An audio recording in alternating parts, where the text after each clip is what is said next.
Did it feel like Henry Cejudo was playing that game, like trying to figure, man, maybe I won, right? You know these rules better than me, Chill. So explain them to me as you were trying to explain to me before. Like, how did they end up going to the scorecards? And was Henry trying to play the game?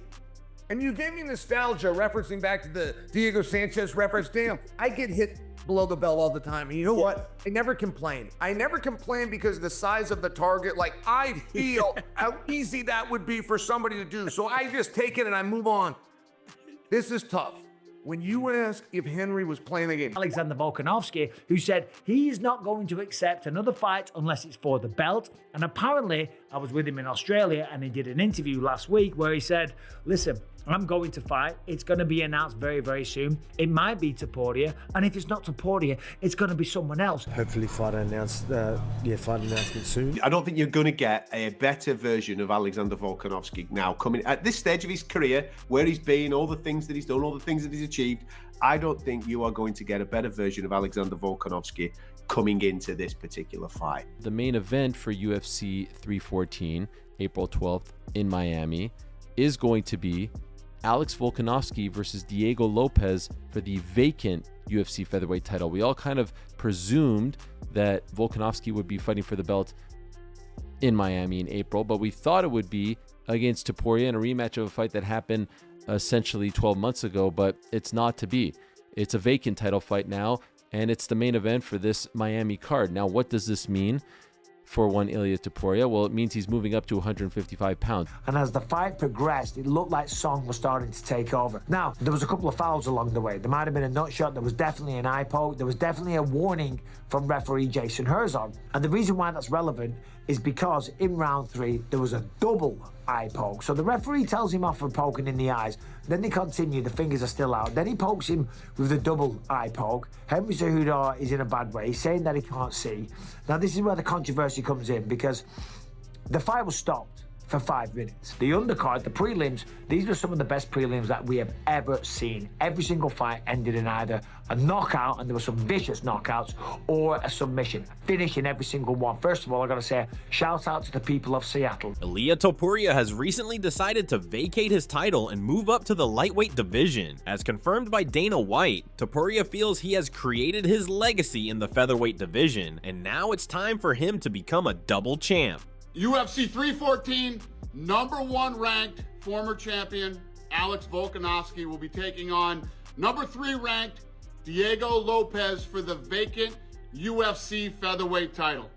Topuria has felt like he's done all that he can in that division, and he feels like he's cemented his legacy, and his body cannot make the weight anymore, so Topuria will be moving up to 155 pounds. So Ilia Topuria said that he is vacating his title because he can no longer make the weight. But after comments from Diego Lopez, some fans believe that the UFC might not want him to hold on to the championship while pursuing a new goal. According to Lopez, UFC has made it clear that a fighter has to vacate his title in order to move up. Diego Lopez said, "They were very clear to us that they said that they are no longer giving a chance to jump from one weight class to another. If you want to move up, you have to vacate your title. This is what UFC has said to all champions who are planning to move up a weight class. They will no longer have the status of double champion simultaneously. If Topuria is going to be a double champion, it will be nothing more than a champion of 2 categories." So Topuria's featherweight days are finally over, and now his focus is on the lightweight division. There is a lot of competition for Topuria in the lightweight division. In a recent podcast, the UFC Hall of Famer Daniel Cormier has also given his thoughts on the situation. Daniel Cormier said, "He's a champion through and through, but when I see him, he's not a big guy. I don't feel like he's a big guy, so to hear he says he can't make 145 anymore to me seems a bit odd." The UFC legend was still confused about why Topuria decided to vacate his title. Cormier said that he had the option of the interim championship, but it's surprising that he is moving up. Cormier further talked about the recent performances to Ilia Topuria and how he managed to knock out 2 big names like Volkanovski and Holloway. Cormier criticized the fighter and said that he should have cleaned his division before deciding to move up. Daniel Cormier stated, "The win that he got the title from Volk and then the title defense against Max Holloway, he had the option to hold on to the belt, but he's saying he's going up because he feels he's done everything anything at 145. One title defense doesn't feel like everything, but it's a weighted conversation because he just beat the two greatest featherweights of all time outside of Jose Aldo. The former UFC champion Michael Bisping believes Ilia Topuria's decision to vacate the title has benefited the former champion Alexander Volkanovski. According to Bisping, Volkanovski, who suffered a second-round knockout loss to Ilia Topuria last year, has found the best-case scenario. In a recent video on his YouTube channel, Michael Bisping discussed the announced fight between Alexander Volkanovski and Diego Lopes for the vacant featherweight title. The UFC legend explained why things worked out better for Volkanovski than a rematch against Ilia Topuria.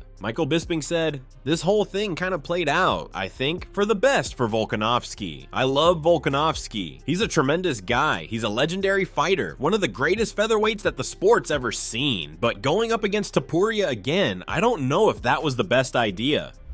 Bisping said that Volkanovski could have beaten Topuria as well, but now he has a much easier chance to once again become the champion. Bisping mentioned Volkanovski's recent performances and discussed how the age factor is affecting his game.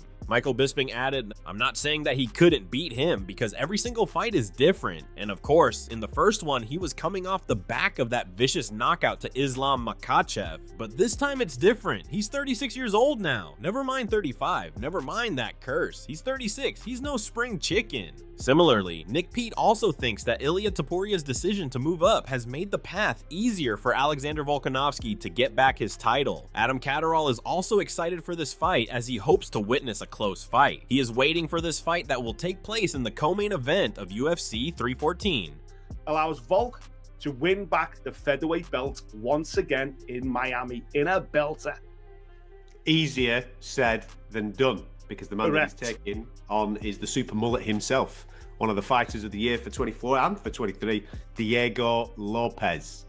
It's a great main event. It's a great title fight. We love meritocracy. We love people that have earned their opportunity. Diego Lopez, next in line to be taking on Alexander Volkanovski, who's obviously the former champ, one of the greatest 145ers of all time. I think it's a fantastic main event. I think it's a fantastic title fight, mate. Alexander Volkanovski will collide with Diego Lopez at UFC 314. The pair will be up against each other for the UFC Featherweight Championship. There is a lot of excitement brewing for this showdown. Volkanovski is a former champion, whereas Lopez is arguably one of the most exciting contenders out there in all of mixed martial arts right now. The popular podcaster Ariel Helwani believes Diego Lopez will give a tough time to the former champion Alexander Volkanovski in the cage. He thinks it will be a close encounter between these two highly skilled fighters. A huge fight for Michael Chandler. It's not quite Conor McGregor, but it's one of the most popular fighters in the sport. Who doesn't love this fight? And it's 5 rounds. This is the sink or swim fight for Paddy Pimblett. So this is gigantic stuff, and they've been going back and forth. In a recent series of tweets, Aljamain Sterling also shared his verdict on this fight, and he predicted who will walk away from UFC 314 with the gold wrapped around their waist. Sterling believes Movsar deserved this title shot more than Diego because of his outstanding performances and record in the UFC. Aljamain Sterling said, "Definitely should have been Movsar, but of course, no fighter in their rightful mind will ever turn down a title shot because they think it's the right thing to do so that someone more deserving gets it." Sterling further expressed his thoughts about this fight, and he is confident that Volkanovski will defend his title unless Lopes does something exceptional. Aljamain Sterling added, "Some PPL actually watch fights and break them down. It'll be a fun fight because of how Lopes fights, but if Lopes doesn't clean up these holes, then Volk will regain the title. Your post is an honest assessment of his past few fights, not including the Ortega fight, of course." Sterling was also recently seen having some good training with Alexander Volkanovski. He loved that training and was happy to fight with the former champion. Aljamain tweeted, "Such a great experience working with the champ, and a great dude as well out of the training room." Alexander Volkanovski's coach Joe Lopez also shared his thoughts about the UFC 314 fight card. Lopez knew that Volkanovski wanted to get into a fight with now the former champion Ilia Topuria. However, Lopez is still happy that his client will be fighting for the title. A plethora of fighters, including Alex Volkanovski, who's now officially going to be stepping in against Diego Lopez for the belt. Joe, it's official, mate. It's official. How's it feel? Yeah, it's good. We've sort of known for a couple of weeks now that it was going to be Lopez. The last time I spoke to you, we didn't. You sort of were a bit shocked because everyone thought it was going to be Ilya. So did we, but then Ilya decided he wanted to move up, and yeah, he's moving up. Joe Lopez admires Diego Lopez as well, and he thinks Diego would be tough competition. Joe said that they already knew that Diego Lopez would be the next opponent for Volkanovski, because there were already rumors that Ilia Topuria had already made up his mind to vacate his title. Because we were all in Sydney, right? You, Diego, Ilya. Did you know then, or was it still not clear at that point? Yeah, we sort of knew it was Lopez at that point. We hadn't had a contract, but we knew Ilya wasn't going to be the one. We assumed it was going to be Lopez. Lopez thinks Diego also had the idea that he would be the go-to contender in case the title gets vacated. Joe Lopez also shared his predictions about how the Volkanovski versus Diego fight will go. The coach admires Diego for his style and power and compares it to Ilia Topuria. Are you impressed with the stuff that he's been able to achieve? Obviously, that Brian Ortega fight, he looked very, very good in. He's kind of one of those guys that just kind of comes at you, right? Yeah, doesn't hold back. In a way, he's similar to Ilya. He moves very well. He plants his feet and he throws his hands. He's powerful. Joe Lopez compared the style of both Ilia Topuria and Diego Lopez. According to Joe, Diego lacks the technical skills compared to Topuria, and he relies more on his speed and power. I don't think he's as technically. I think Ilya's a more technical boxer. Diego seems to, just he's a bit more instinctual. He just throws his hands and hopes he lands. I think Ilya's a lot more technical, a little bit more accurate, I think, when he throws. However, Joe knows that Diego is a strong fighter and will be a tough challenge for them. He knows that Lopez can't be underestimated at all because of his unpredictability, which makes him a very big threat to Volkanovski. But Diego's got pretty sick jiu-jitsu as well, and so he is trouble on the feet and on the ground. What do you reckon is the most dangerous thing about him? Well, look, on the ground, he's very similar to Brian. He's very instinctual, so he just throws things naturally, and naturally, he knows where he wants to be and where he doesn't want to be, and that's what makes him dangerous, because he's a bit unpredictable. Like he just jumps on things. In that Mozart fight, he's the transitions from the armbar to triangle and back. Very technical stuff, On the other hand, there was a lot of drama in this past Saturday's UFC Seattle main event. The event ended in controversy and confusion when an eye poke led to an early end to the fight between Song Yadong and Henry Cejudo. The accidental foul to Henry Cejudo happened near the end of the third round, and a 5-minute break was given to allow the former champion to recover. However, Cejudo was unable to see heading into round 4, so the referee ruled out the fight and declared Song Yadong the winner via technical decision. The UFC legend Bisping was on cage-side commentary, and he is shocked that Song wasn't penalized in any way for the brutal eye poke. Michael Bisping said, "No, I think we should have had a point deducted, and I don't say that because I want to see Song Yadong's career jeopardized or anything like that. No, I like Song Yadong. I'm very good friends with Uriah Faber, and I have a lot of respect for the whole team." He shared how sensitive eye injuries are and how strict action should be taken to avoid such incidents. But the eye pokes. People need to know that there's goddamn fucking consequences. Eye pokes are terrible. You know all about my history with the eyes. Eye pokes are bad. If you start taking points, people will stop stretching their fucking fingers out. Then when the third round started and there was only a minute left, Song Yadong had his fingers out and so did Henry Cejudo. And I'm like, why isn't the ref saying anything?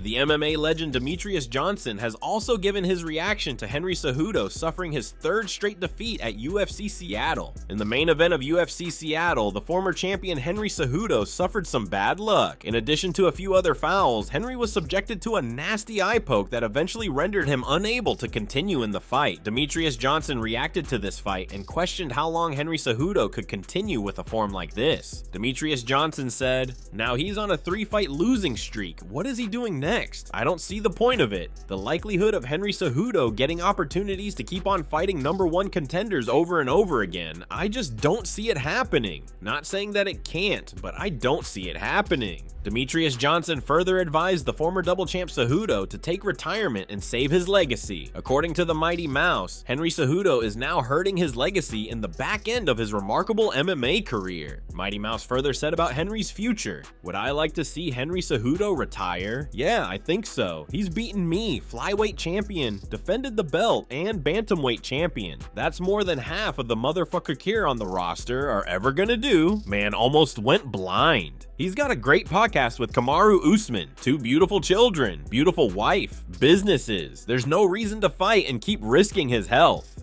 So this is all we have from today's video, and hopefully you have enjoyed it. Share your thoughts about this fight in the comments section. Make sure to subscribe to our channel for more interesting content and press the bell icon to get instant notifications about our latest videos.